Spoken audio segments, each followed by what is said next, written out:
세상의 모든 축구 이야기 풋볼 살롱입니다. 오늘은 축구 토토 승무패 65회차에 들어온 EPL 라리가 14경기 현미경 분석 및 최종픽 공유로 인사를 드립니다. 지난 승무패 64회차에서 1등 적중자가 3명이 나오면서 마무리가 됐습니다. 풋볼 살롱은 현미경 분석 동영상에서 말씀을 드렸던 최종픽이 4등의 적중이 됐는데 아쉬웠던 것은 바르셀로나와 샤흐타르 같은 경우에는 무승부까지 이변을 추천을 드렸고 PSG 대 AC밀란 같은 경우에는 AC밀란의 승리가 나와도 이상하지 않은 배당이라고 말씀을 드렸었기 때문에 이변 픽들을 어느 정도 언급을 드렸다는 점에서 현미경 분석을 잘 시청을 하셨다면 등수에 충분히 드실 수 있는 회차가 된 것 같습니다. 이번 승무패 65회차 같은 경우에는 다시 EPL 라리가로 들어오기 때문에 보다 심층적인 풋볼살롱만의 현미경 분석, 경기력 분석을 전해드리기 위해서 양질의 자료를 취합을 해왔기 때문에 최종픽만 그대로 따라가시기보다는 풋볼살롱 채널에서만 들을 수 있는 다양한 양질의 전술, 통계 분석을 잘 귀담아 들으시고 나만의 조합픽을 만들어 보시기 바랍니다. 지금 보시는 프로토 13배의 적중 내역은 주중에 아시아 챔피언스 리그와 유럽 챔피언스 리그로 풋볼살롱이 직접 조합 및 구매를 한 다음에 풋볼살롱 유튜브 멤버십 킹 등급 회원분들에게 공유를 드린 적중 내역이라고 보시면 되겠습니다. 이렇게 풋볼살롱 유튜브 멤버십 킹 등급으로 가입을 하시면 매 회차마다 풋볼살롱이 직접 조합 및 구매를 하는 양질의 프로토 조합픽을 공유를 받으실 수 있습니다. 이렇게 다폴더 조합뿐만 아니라 풋볼살롱의 트레이드 마크라고 할 수 있는 투폴 무자비 조합도 최근에 연속 적중이 되면서 수익을 가져가고 계시고 강승부나 정배 주력 조합을 선호하시는 분들을 위해서 2배에서 3배 정도의 2폴더, 3폴더, 정배 주력 조합까지 프로토에서 따로 구매를 한 다음에 공유를 드리기 때문에 취향껏 프로토를 취사 선택을 하실 수 있는 장점이 있다고 보시면 되겠습니다. 풋볼살롱 유튜브 멤버십 킹 등급으로 가입을 하시면 매 회차 프로토 조합픽뿐만 아니라 풋볼살롱이 현미경 분석 동영상에서 말씀을 드리는 축구 토토 승무패 공통 최종픽보다 구매 금액과 폴더 수를 줄인 압축 추가 승무패 조합픽도 추가적으로 받으실 수 있는 혜택이 있습니다. 지금 보시는 프로토 87.4배 적중 내역은 풋볼살롱 유튜브 멤버십 킹 등급 전용 네이버 카페에서 활동을 하시는 제아의 고수분께서 직접 조합 및 구매를 하신 다음에 풋볼살롱 카페에만 독점적으로 공유를 해주셔서 적중이 된 내역이라고 보시면 되겠습니다. 이렇게 87.4배 굉장히 고배당 적중픽이 나오면서 많은 카페 회원분들께서 고수분의 조합픽을 탑승을 하셔서 다 함께 수익을 가져가는 문화가 예전부터 자리를 잡고 있기 때문에 풋볼살롱 유튜브 멤버십 킹 등급으로 가입을 하시면 풋볼살롱의 자료와 조합픽뿐만 아니라 네이버 카페에서 활동을 하시는 제야의 고수분들이 직접 조합 및 구매를 해서 공유를 해주시는 양질의 프로토 승무패 조합픽까지 추가적으로 공유를 받으실 수 있는 혜택이 있습니다. 승무패 65회차 현미경 분석 1부 첫 번째 경기는 1번 경기로 들어온 울버햄튼 대 토트넘의 경기입니다. 저는 승무패로 지우면서 울버햄튼 쪽 이변까지 노려보도록 하겠습니다. 투폴 추천으로는 승패로 갈라보실 것을 추천드리도록 하겠습니다. 통계적인 부분은 화면을 멈추셔서 구독자 여러분들이 확인을 해 주시기 바랍니다. 시간 관계상 살롱 코멘트로 빠르게 넘어가서 분석을 진행을 하도록 하겠습니다. 지금 보고 계시는 풋볼살롱의 현미경 분석 자료는 풋볼살롱 유튜브 멤버십 킹 등급으로 가입을 하시면 네이버 카페에서 보다 빠르고 편하게 확인을 하실 수 있습니다.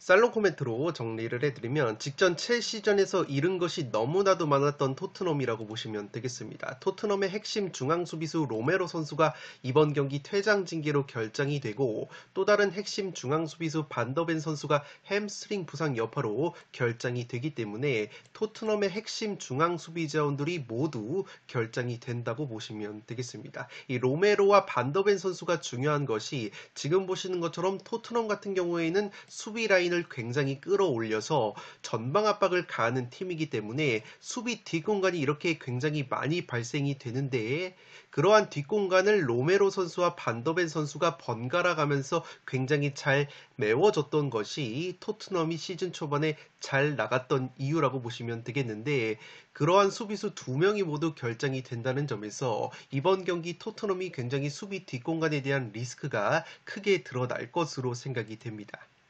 울버햄튼 같은 경우에는 기본적으로 역습 한 방이 상당히 날카로운 팀이기 때문에 토트넘의 수비 뒷공간을 효율적으로 공략할 가능성이 있어 보입니다. 지금 보시는 것처럼 울버햄튼 같은 경우에는 프리미어 리그에서 다이렉트 공격 횟수가 지금 보시는 것처럼 27번으로 네 번째로 많은 팀이고 다이렉트 공격 스피드도 빠른 편이기 때문에 울버햄튼 특유의 돌격 앞으로 역습 한 방이 통할 가능성이 충분히 있다고 보시면 되겠습니다. 이미 지난 첼시전에서 토트넘의 포스테코글루 감독이 두 명이 퇴장을 당한 상황에서도 라인을 수비적으로 내리기는커녕 11명의 첼시를 상대로 9명의 토트넘이 전방 압박으로 맞불을 놓는 상당히 공격적인 운영을 펼쳤기 때문에 이번 울버햄튼 원정에서도 로메로와 반더벤 두 중앙 수비수가 빠지는 상황에서 압박 기조를 변함없이 유지할 가능성이 있어 보입니다. 이 토트넘 같은 경우에는 수비뿐만 아니라 핵심 플레이메이커 제임스 매디슨 선수 역시 현재 발목 부상 여파로 출전 여부가 불투명한데 지금 보시는 것처럼 이 토트넘의 매디슨 선수가 프리미어리그에서 기회 창출이 두 번째로 많은 플레이메이커이고 이 토트넘에서 공격 포인트 8개 3골 5도움이나 기록을 하고 있는 핵심 자원이기 때문에 만약에 공격 쪽에서 매디슨 선수마저 결정이 된다면 토트넘이 공수에 걸쳐서 전력 누수가 상당히 심할 것으로 생각이 됩니다. 울버햄튼보다 주중에 이틀이나 늦게 경기를 치른 토트넘이기 때문에 첼시전에서 9명이 뛴 토트넘이라는 점에서 체력 소모 역시 상당히 클 것으로 생각이 되고 있습니다. 물론 울버햄튼 역시 핵심 측면 공격수인 네투 선수가 부상으로 빠져 있기 때문에 울버햄튼 특유의 역습과 측면 공격력이 상당히 떨어진 것은 아쉽다고 보시면 되겠습니다. 직전 셰필드 원정에서 울버햄튼이 네투가 빠진 상황에서 1대2로 패배를 당한 것을 고려하면 울버햄튼 역시 네투 선수의 결장에 따른 전력 누수가 여전히 심할 것으로 생각이 되기 때문에 여전히 토트넘에게도 충분히 기회가 있는 매치라고 보시면 되겠습니다.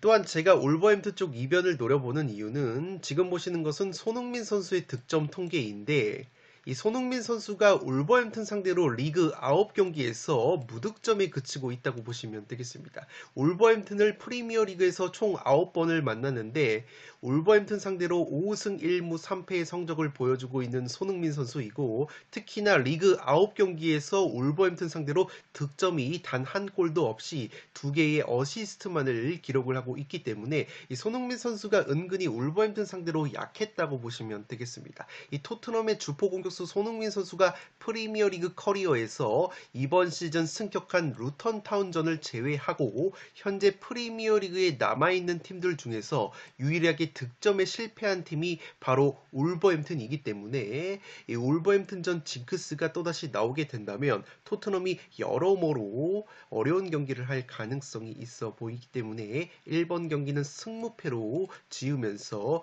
이변을 노려보도록 하겠습니다. 투폴 추천으로는 승패를 추천드리도록 하겠습니다. 두 번째 경기는 라요 대 지로나의 경기인데 무패 투폴로 가보도록 하겠습니다.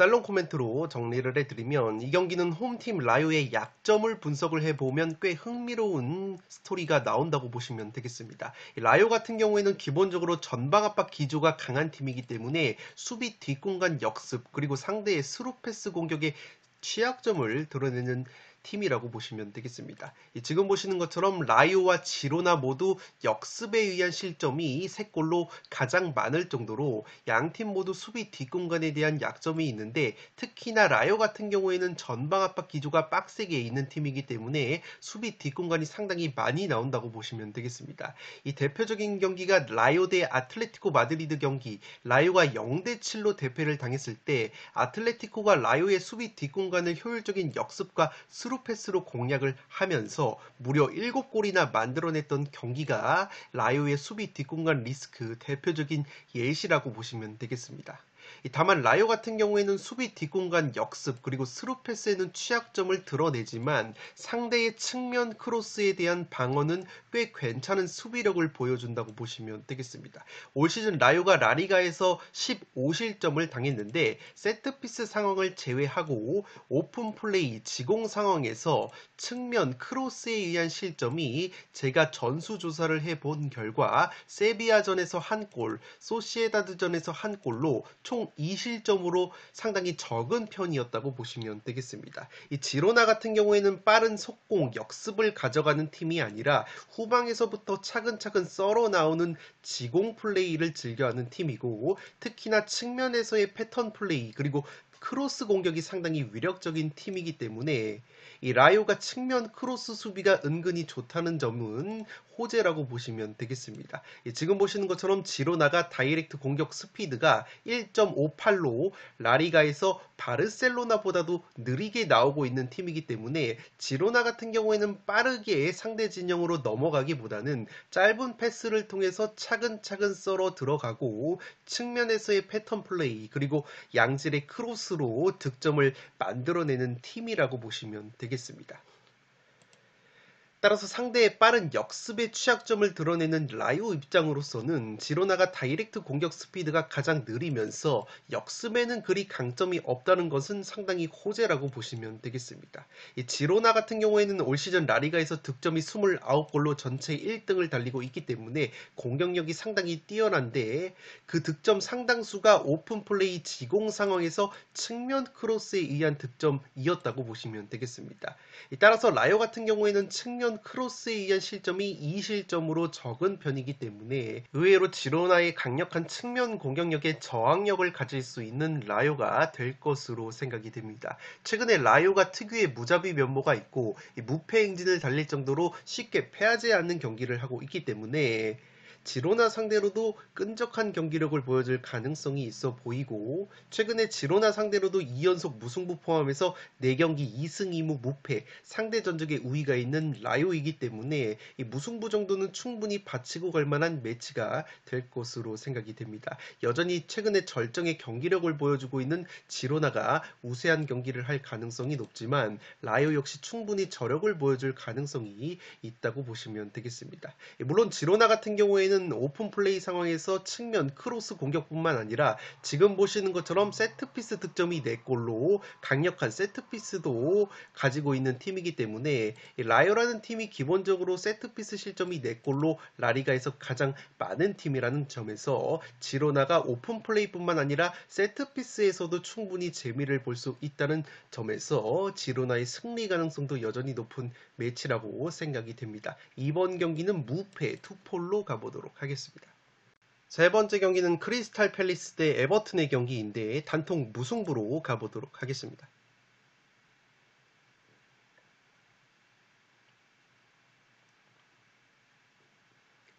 살롱 코멘트로 정리를 해드리면 개인적으로는 상당히 팽팽한 경기가 예상이 되는 매치업이라고 보시면 되겠습니다. 최근 분위기상으로는 원정팀 에버튼이 크리스탈보다 나은 부분이 있지만 이 크리스탈 팰리스도 몇 가지 호재가 있는 경기라고 보시면 되겠는데 우선 크리스탈 같은 경우에는 직전 번리 원정에서 2대0 승리를 거두면서 최근에 좋지 못했던 분위기 반전에 성공을 했습니다. 또한 번리전에서 크리스탈 팰리스의 핵심 플레이메이커인 에제 선수가 부상 복귀에 성공을 했는데 이 에즈 선수가 부상에서 돌아오자마자 번리를 상대로 한 개의 어시스트를 기록을 하면서 존재감을 과시를 했다고 보시면 되겠습니다. 최근에 크리스탈 팰리스가 에제 선수가 부상으로 빠졌었던 리그 3경기에서 1무 2패 승리가 없었던 것을 고려를 한다면 그만큼 에제 선수가 있고 없고의 차이가 큰 팀이 바로 크리스탈 팰리스이기 때문에 크리스탈 팰리스가 에제 선수의 복귀에 따른 탄력을 받을 가능성이 있지 않나 싶습니다.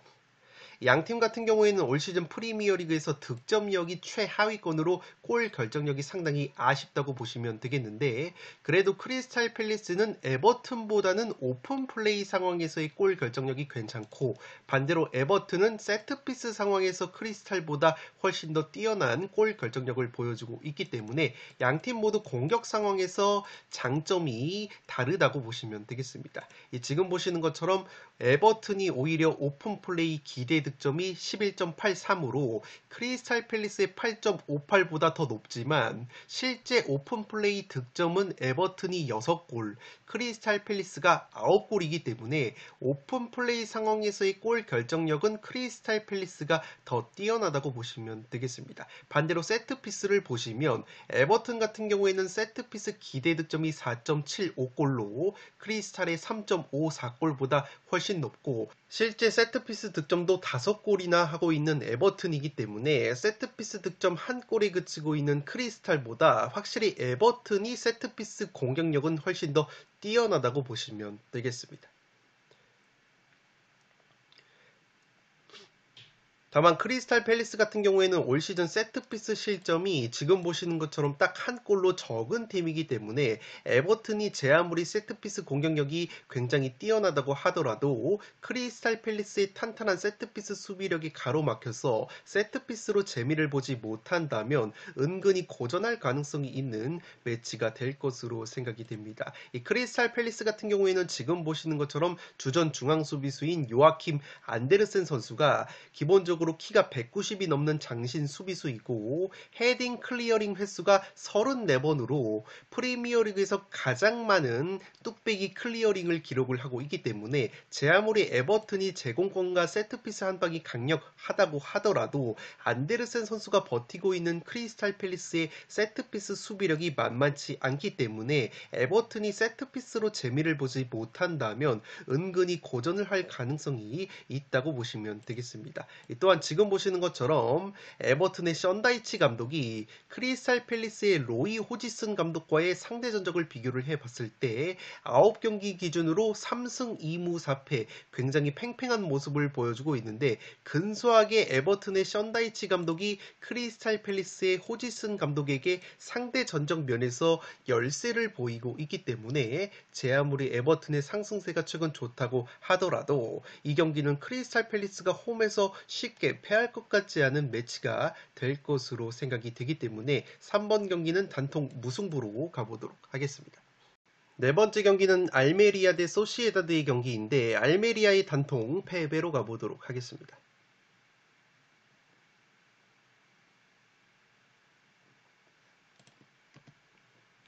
살롱 코멘트로 정리를 해드리면 최악의 행보를 보여주고 있는 꼴찌 알메리아라고 보시면 되겠는데, 리그 12경기 기준으로 3무 9패, 라리가에서 유일하게 1승도 거두지 못한 팀이 바로 알메리아라고 보시면 되겠습니다. 최근에 알메리아가 가리타노라는 새로운 감독이 부임을 했지만 이 가리타노 감독 부임 이후에도 하부리그 상대 구강컵 승리를 제외하면 라리가에서 여전히 3연패 수렁에 빠져 있다고 보시면 되겠습니다. 이 알메리아가 가장 비참한 부분이 리그 12경기에서 실점이 무려 32실점으로 최다 실점 1위, 상당히 불안한 수비력을 보여주고 있다고 보시면 되겠습니다. 그나마 알메리아가 항상 희망적인 것은 꼴찌팀임에도 불구하고 공격 지표 면에서는 의외로 나쁘지 않은 모습을 보여주고 있다고 보시면 되겠는데, 지금 보시는 것처럼 오픈 플레이 기대 득점이 알메리아가 13.13으로 11.52의 소시에다드보다 오히려 오픈 플레이 기대 득점 값이 근소하게 높다고 보시면 되겠고, 실제 오픈 플레이 득점도 알메리아가 12골, 소시에다드가 14골로 알메리아가 굉장히 준수한 골 결정력을 보여주고 있다고 보시면 되겠습니다. 문제는 알메리아가 최전방 공격 쪽에서 최근에 수아레즈 선수와 코네 같은 핵심 스트라이커들이 줄부상을 당했기 때문에 최전방에서 마무리가 상당히 아쉽다고 보시면 되겠습니다. 그에 반해서 소시에다드는 직전 벤피카와의 챔피언스리그 홈경기에서도 굉장히 좋은 경기력을 보여주면서 3대1 깔끔한 승리를 거뒀고 16강 진출을 조기에 확정을 지었다고 보시면 되겠습니다. 최근에 소시에다드가 바르셀로나전 극장골 패배를 제외하면 모든 대회 5경기에서 4승 1무 무패 상승세를 타고 있고 여전히 경기력적으로는 소시에다드가 알메리아에게 덜미가 잡히는 그림은 잘 그려지지 않는다고 보시면 되겠습니다.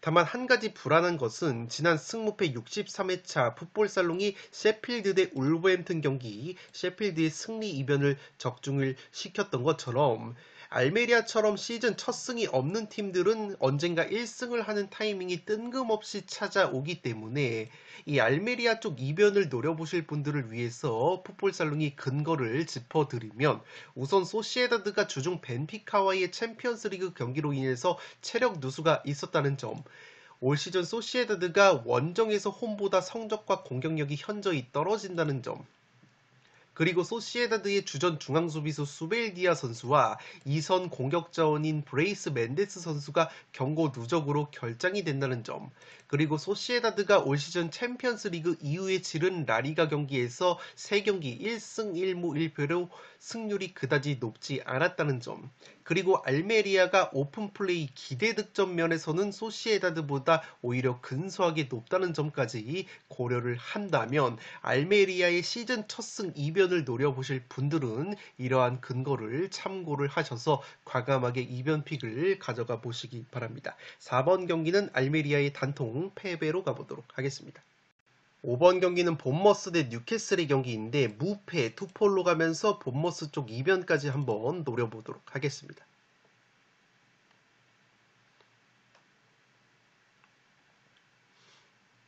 살롱 코멘트로 정리를 해드리면 뉴캐슬의 체력 누수와 부상에 따른 전력 누수가 매우 심해 보이는 경기라고 보시면 되겠습니다. 현재 최전방 공격수 이삭 선수가 부상으로 빠져있는 뉴캐슬인데 뉴캐슬의 또 다른 스트라이커인 칼럼 윌슨 선수마저 직전 도르트문트전에서 햄스트링 부상 여파로 이번 경기 출전 여부가 불투명한 뉴캐슬이기 때문에 최전방 골 결정력이 상당히 떨어질 수 있는 뉴캐슬이라고 보시면 되겠습니다. 올 시즌 뉴캐슬이 넣은 리그 27골 중에서 이삭 선수가 6골, 칼럼 윌슨 선수가 7골이기 때문에 두 선수가 넣은 골이 13골이나 된다는 점에서 이 두 공격수가 결정이 된다면 뉴캐슬이 골 결정력이 상당히 떨어질 가능성이 있다고 보시면 되겠습니다. 지금 보시는 것처럼 특히나 뉴캐슬의 칼럼 윌슨이라는 공격수는 현재 프리미어리그에서 90분당 기대 득점값이 1.13으로 맨시티의 엘링 홀란보다도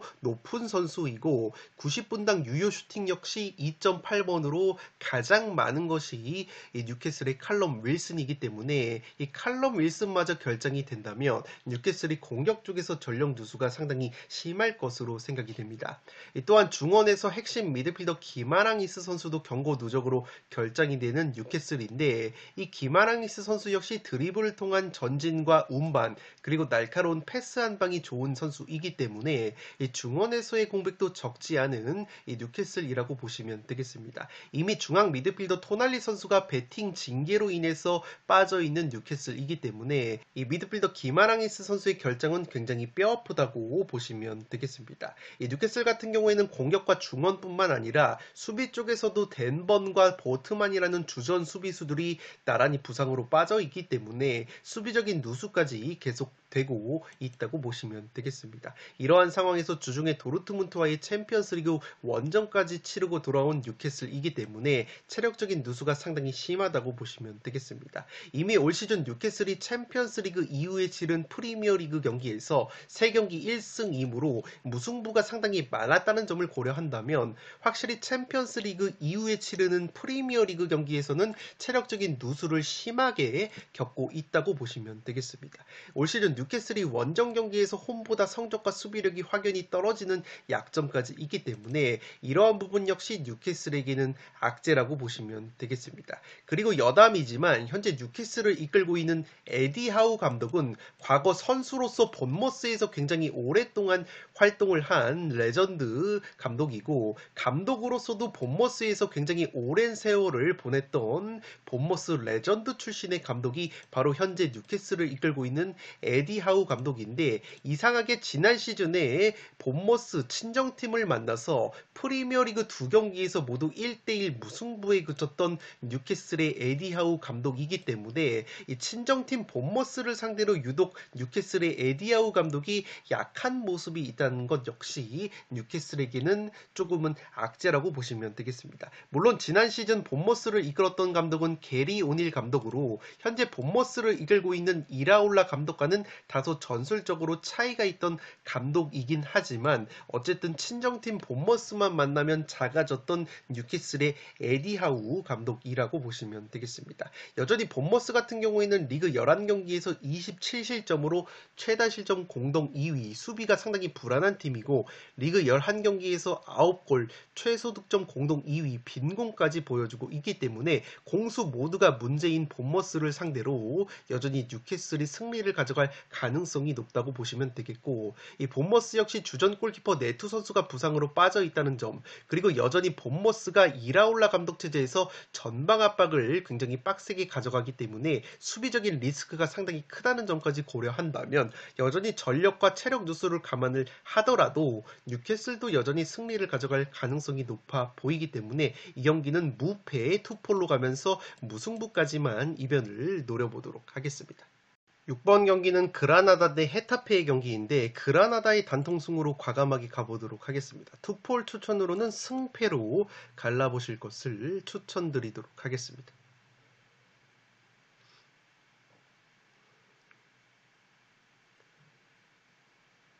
살롱 코멘트로 정리를 해드리면 그라나다 같은 경우에는 라리가에서 12경기 기준으로 29골의 실점을 당하면서 최다 실점 2등, 허벌창 수비가 최대 약점이라고 보시면 되겠는데 다만 풋볼 살롱이 파악을 한 바로는 그라나다가 29실점 중에서 오픈 플레이 그리고 세트피스를 통틀어서 상대의 헤딩 뚝배기에 의한 실점이 의외로 없었다고 보시면 되겠습니다. 지금 보시는 것은 헤타페의 공격 지표인데 헤타페 같은 경우에는 기본적으로 라리가에서 제공권이 두 번째로 뛰어난 팀이고 높이의 강점이 있는 팀이기 때문에 지금 보시는 것처럼 헤딩에 의한 득점이 무려 9골로 라리가에서 가장 헤딩 뚝배기가 좋은 팀이기 때문에 이 그라나다처럼 실점이 많은 팀임에도 불구하고 이상하게 헤딩에 의한 실점이 그라나다가 0골로 적다는 것은 충분히 좋은 데이터라고 보시면 되겠습니다. 심지어 헤타페 같은 경우에는 최대 강점인 코너킥 세트피스 상황에서 넣은 4골 모두 헤딩 뚝배기 득점이었는데 그라나다가 올 시즌 세트피스 실점이 3골이나 있는 팀이지만 이 세트피스 상황에서도 헤딩에 의한 실점은 없었기 때문에 그라나다가 헤타페의 헤딩 뚝배기에만 이번에도 실점을 하지 않는다면 은근히 좋은 경기력을 보여줄 가능성이 있어 보입니다. 지금 보시는 것처럼 양 팀의 공격 지표를 비교를 해보면 오픈 플레이 상황에서는 그라나다가 12골로 헤타페의 8골보다 4골이 더 많은 득점을 하고 있다고 보시면 되기 때문에 지공 상황에서의 공격 작업은 헤타페보다 그라나다가 더 뛰어난 모습이 있다고 보시면 되겠습니다.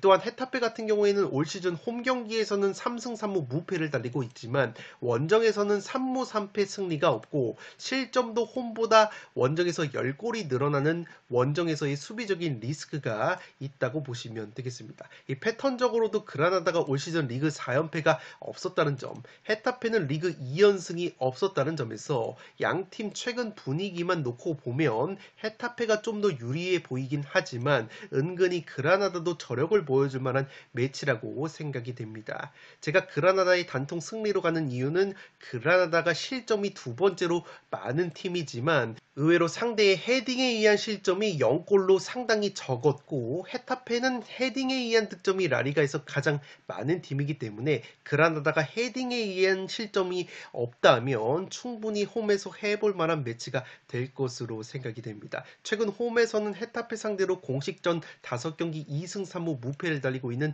그라나다이기 때문에 최근의 분위기만 놓고 보면은 헤타페 쪽으로 기우는 매치이지만 저는 과감하게 6번 경기는 그라나다의 단통 승리로 가면서 투폴 추천으로는 승패를 추천드리도록 하겠습니다. 현미경 분석 일부 마지막 경기는 오사수나 대 라스 팔마스의 경기인데 단통 무승부로 가보도록 하겠습니다.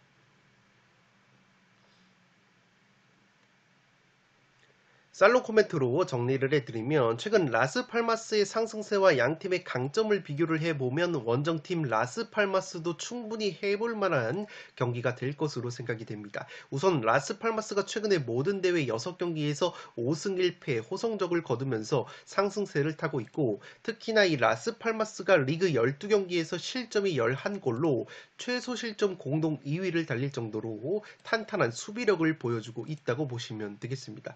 물론 지금 보시는 것처럼 라스팔마스가 원정 경기에서는 6경기 클린시트가 0번으로 원정에서는 꾸준하게 실점을 하고 있는 것이 약점이라고 볼 수 있겠지만, 전반적으로 봤을 때 라스팔마스가 탄탄한 수비력을 보여주고 있다고 보시면 되겠습니다.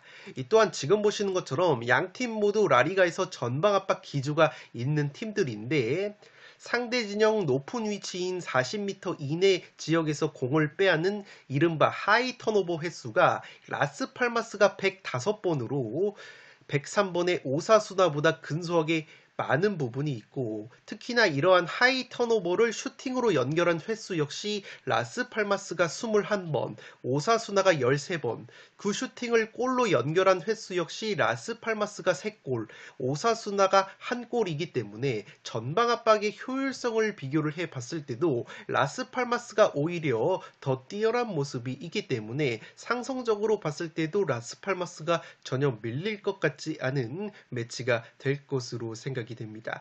또한 오사수나 같은 경우에는 기본적으로 라리가에서 제공권이 4번째로 좋은 팀이기 때문에 높이의 강점이 있는 팀인데, 라스팔마스가 제공권이 16위로 높이의 약점이 있다고 보시면 되겠는데, 이 오사수나가 올 시즌 높이에 대한 강점을 제대로 살리지 못하고 있다고 보시면 되겠습니다. 특히나 세트피스 상황에서 오사수나가 기대 득점이 1.97골인데 전체 19위로 상당히 낮은 상황이고, 실제로도 세트피스 득점이 2골로 이 탄탄한 제공권에 비해서 오사수나가 세트피스 득점력이 상당히 떨어진다고 보시면 되겠습니다. 이러한 상황에서 라스팔마스는 제공권은 약하지만 세트피스 실점이 1골로 라리가에서 2번째로 적은 팀이고, 세트피스 기대 실점값 같은 경우에는 1.71로 라리가에서 가장 낮은 팀이기 때문에 은근히 제공권이 약한 것에 비해서는 라스팔마스가 세트피스 수비력이 상당히 탄탄하다고 보시면 되겠습니다.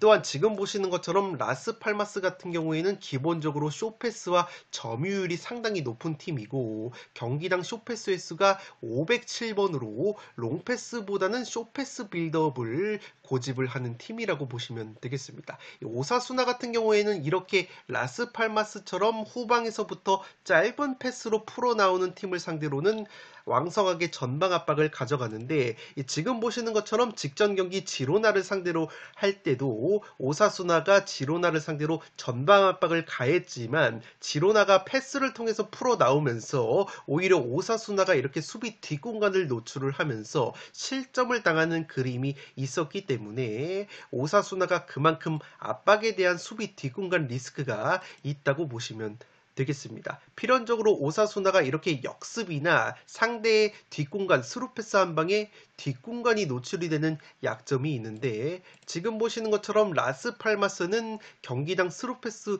활용도가 2번으로 라리가에서 2번째로 많은 스루패스를 시도를 하는 팀이기 때문에 충분히 라스팔마스의 스루패스 한 방에도 오사수나가 뒷공간이 허물어지는 그림이 그려지지 않나 생각이 되고 있습니다. 물론 오사수나 같은 경우에는 올 시즌 리그 3연패가 없었고, 반대로 라스팔마스 같은 경우에는 리그 3연승이 없었기 때문에 양팀 나란히 패턴이 사이좋게 유지가 되려면 무승부가 나와야 합리적인 결과라고도 보여지는 매치라고 보시면 되겠습니다. 또한 양팀 모두 골 결정력이 상당히 떨어진다고 말씀을 드렸지만, 오사수나 같은 경우에는 그래도 최근에 주포 공격수인 부디미르 선수가 리그 5경기 5골로 좋은 골 감각을 보여주고 있기 때문에 이 최전방 스트라이커의 골 감각, 골 결정력은 그래도 오사수나가 라스팔마스보다는 최근에 좋은 부분이 있기 때문에 이 경기는 팽팽한 무승부 구미가 당기는 매치가 될 것으로 생각이 됩니다. 7번 경기는 단통 무승부로 가보도록 하겠습니다. 네, 이것으로 승무패 65회차 현미경 분석 1부를 모두 마치도록 하겠습니다. 나머지 7경기는 2부에서 다뤄드릴 것을 약속드리면서 이만 물러가 보도록 하겠습니다. 끝으로 영상이 도움이 되신 분들은 좋아요와 구독 버튼을 눌러주시면 풋볼살롱 채널에 크나큰 힘이 됩니다. 구독 버튼 옆에 종 모양의 알림 설정을 해주시면 그 누구보다 빠르게 양질의 축구, 승무패, 프로토 관련 분석 컨텐츠를 만나보실 수 있습니다. 지금까지 풋볼사령이었습니다. 감사합니다.